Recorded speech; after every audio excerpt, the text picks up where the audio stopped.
نمیگویه میشه برادری کار درست نیست تو بطور مسلمان ما پناه میکنن اکثر چیزا، لیکن اکثر شما میبینیش من هم رشته‌ها بعضیاش نفرت کردن که اون در سوخت در نی ماشین نشتن همه رشته سیگارت کشته شده های میزه باوی ریشم ده انامقا به این ملو سیگارت کشته شده و بطورش با مجاهد بطورش با ما پریزنار نمیکنن و به حق رسیدگی وجه این در نزد مردم این خنک چیزه ازمیت نه اگر من خدا خواهنشم یک کوچه برمده یک توی شعب رفته اگر خدا خواهد استل نشینم یک برچککش نه خدا خواهد مردم منو با کدوم چشم میبینن فکر کن این چشم حقارت آمیز میبینن یا نمی کاری که انشاءالله خدا خواهد در اسلام ریش داریم که تا قیچه مونده سگیم که سگه پای مسجد مزه کاری که مینوس اسلام کار نکن یا نطوری می در رو حقارت میگه ریشش فلان نه هم نخواه خون هم نماز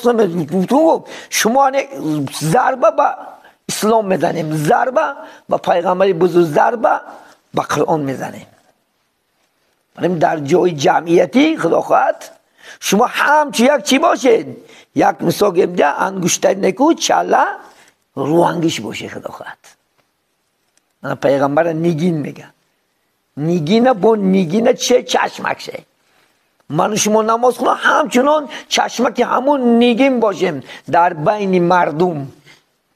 در بین قوم و جمعیت من بعضی دوملا خطا دارن در این اینترنت رو میبینه همین سال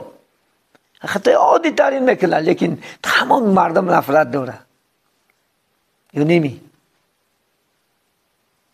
گرچه او کار در شریعت درست باشدم لیکن نزد مردم خنکه او چیز خنک نمایمیتیه انسان ها بعدت میبینن الله بعدت میبینه الله بعدت بینه در قلب مردم ها بدیه میاندازد بعد هرگز سفید نمیشه حرکت میکنه لیکن علاج نیست برای من ایهازی برادرها انشاءالله خدا خواهد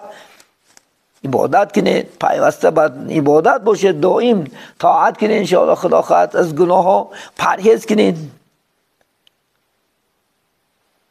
چیزا خدا خواهد نمونه عبرت چه هممون انشاءالله در بین قوم و جمعیت برای من همم چیکار کنیم احتیاط برای من که احتیاط نیمی حیات داریم احتیاط نکنی خطت دور نمیره خطت هر جار جور نزدنگی تیز نابود میشه اما خطت چقدر احتیاط کنی انشاءالله همون خطر چی دور میریم انشاءالله خدا خواهد بعد افسوس میکنیم لیکن افسوسیش سود نداره